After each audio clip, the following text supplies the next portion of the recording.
Childhood is a time of innocence when life is simple and uncomplicated.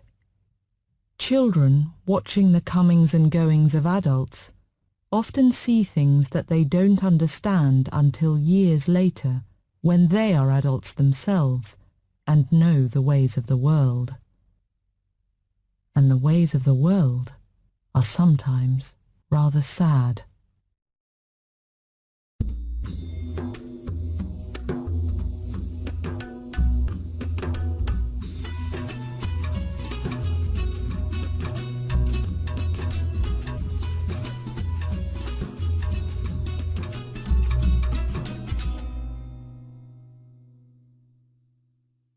There is still talk about her in the village, all these years later. She did not come back after she went away so suddenly that morning. No one really cared to find out what happened to her. But they did not forget her. Even recently, an old man in the village said her name, Missiya, with sadness in his voice. And the village never again knew anyone quite like her. They remembered her not so much for her good looks as for her boldness. She was good-looking, though. But in those days, there was no way a good-looking girl could escape from village life and make an exciting future for herself. What could Missiya do, except sell her good looks while she was young? Selling them for so little. Almost nothing. Every time I go back home to the village, I see Missiya in my mind. She had brown skin which shone with good health and a beautiful, strong body. She moved beautifully too. She used to carry a full pot of water on her hip and use her other hand to pick a fruit or a branch off a tree for firewood. She was full of fun. She ran when there was no need to run, smiled all the time and laughed often. The women envied her and felt jealous of the way men watched her lovely body. Missiya never married. She never wanted to be like other village girls who spent time getting to know boys, walking in the fields, talking of love and making careful plans for the future. Missiya's house was usually full of men, and her parents did not mind her free and easy ways with the young men, and older ones, who crowded into that little house. No surprise, then, that before she was 16, people were already talking about her. As a child, I couldn't take my eyes off her. She had a pair of eyes which seemed enormous to me. Her smiling lips were full and red with beetle juice. She used to laugh at the way I watched her, wide-eyed. Under her breath and still smiling, she used to whisper something which I knew was not meant for my child's ears. But there was no harm in her. It was her nature, her love of life. But there were things I did not understand about her. Sometimes she was my friend. On Sundays when I saw her, she used to greet me cheerfully, take my hand in hers and take me into the woods to pick fruit, show me the animals and birds and 1,000 secrets that lay hidden there. But there were days when she pretended not to see me and looked away as she hurried into the woods. That always made me sad, and I felt a warm tear roll down my face. At those times, I used to look away too, pretending to look at a wild flower or watch some insects on the ground. I knew she did not want me around, and I wanted her to think that it did not matter. But it did. It did. I did not understand the way my mother felt about her either. As I grew a year or two older, she told me not to go into the woods with Missiya. Suddenly, one hot afternoon, Mother called me from the garden and said, very firmly, "You must not see Missiya again. You're not a child any longer. You must stop bothering her to play with you." I couldn't understand why. I didn't say anything. I stood by my mother and looked out of that sun-filled room. In the garden, I saw the purple bougainvillea and the bright yellow hibiscus flowers. I wanted to be out there, playing with Missiya. There was no one to play with except Missiya, and now my mother was telling me I must not play with her. "Then who will make me a mud house when it rains?" I asked my mother, confused. Mother knew me. She heard the anxiety in my voice and said quietly, without even lifting her eyes from the book she was reading, "I will." Missiya did not miss me. She did not care at all that she had ended a handful of my dreams. She continued to laugh her way through the days, the months. She became more beautiful as the years passed, and her lovely body became more rounded. There was a bolder look in her eyes and a wildness in her movements that drove the men crazy. There were violent arguments in the village, like the night when old Apuhami's wife went to search for him and found him inside Missiya's house, drunk. The whole village gathered to watch and cheer, although it was well past midnight. All the women cursed Missiya, and the men watched her with a new interest. Missiya did not show the least concern. She spat an enormous mouthful of beetle juice towards them and disappeared into the night. They said that she was a witch, but by now I was old enough to know that she was no witch. She was human, and soon enough I knew what she was. I began to understand what those trips into the woods meant. I knew the meaning of those violent arguments. I knew why some women hated her and cursed her.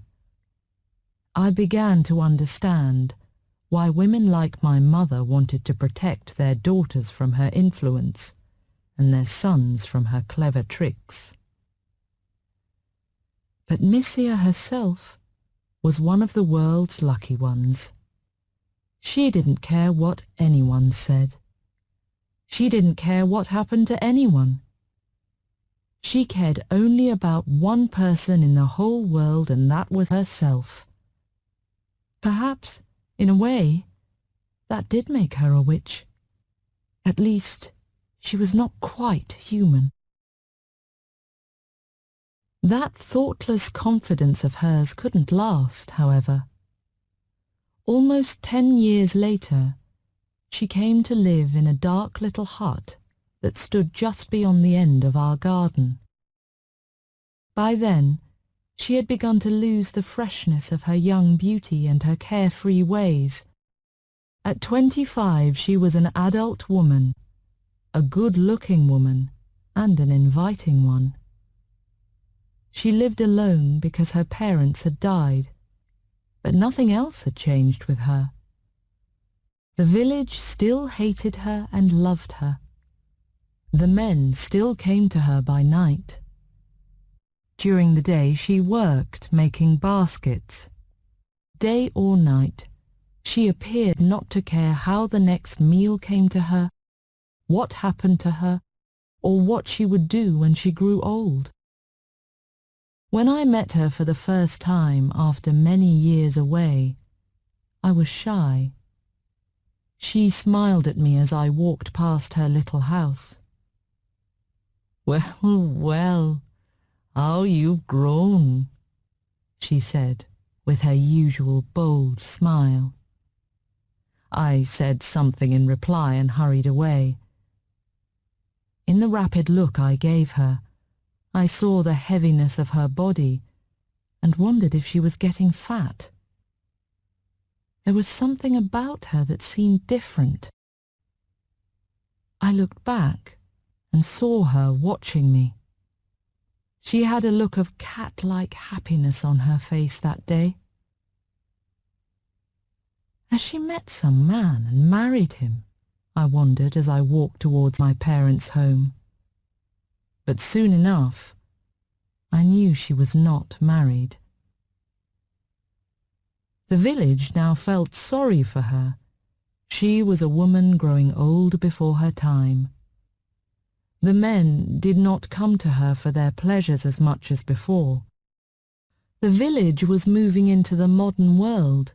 Just 2 miles away there was now a cinema, and after the late-night showing there were women available there too. So Missiya was finding it hard to earn enough money even for food. The village talked and laughed unkindly about her. How poor she was, how little she had.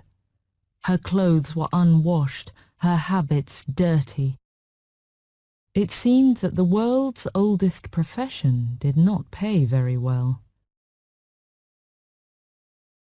The morning it happened started like any other. The sun shone, and the raindrops danced on the wet grass. I walked down to the edge of the garden, reliving the pleasures of my childhood. These trips back to the village filled me with confused thoughts, a wish for past days, past magic, when the world and I were young. The old tree, where I had sat in the shade and cried desperate tears over some young sadness or other, was still there. So was the dead tree trunk where my friends and I had sat on so many golden evenings and watched the sun go down. The voices from the past whispered in my ear, some long gone from my life. The cool air was still so well known and dear to me, and the morning sun gave a silver touch to the rice fields spread out at my feet. I stopped with a start when I saw the 2 policemen. They looked towards our house and then looked away. I took a step backwards and watched them.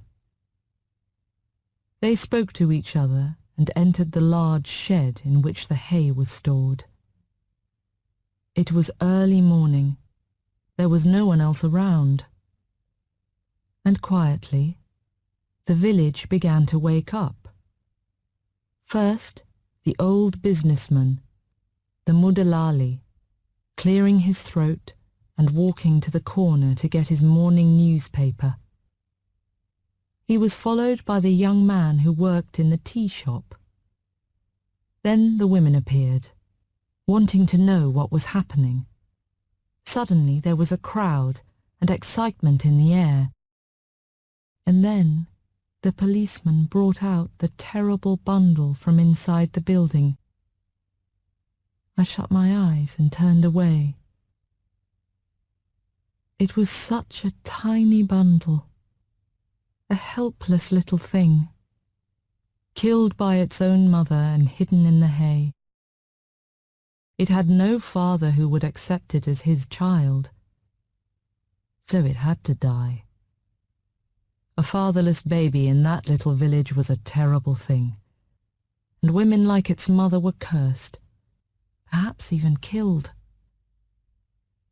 In that lovely little village, with its sunny green fields and blue hills, there was no room for that child. And then they brought out the mother. She didn't hide her head guiltily as they wanted her to. She still held her head high and looked straight at all of us. I hid behind a tree and watched her. I still couldn't take my eyes off her. She looked at the silent crowd, and then she noticed me. She smiled at me, bold and direct as always. I shut my eyes. She didn't care that I gave her no answering smile. She turned to the crowd with the same bold smile and spat an enormous mouthful of beetle juice towards them. And then she went away with the policeman.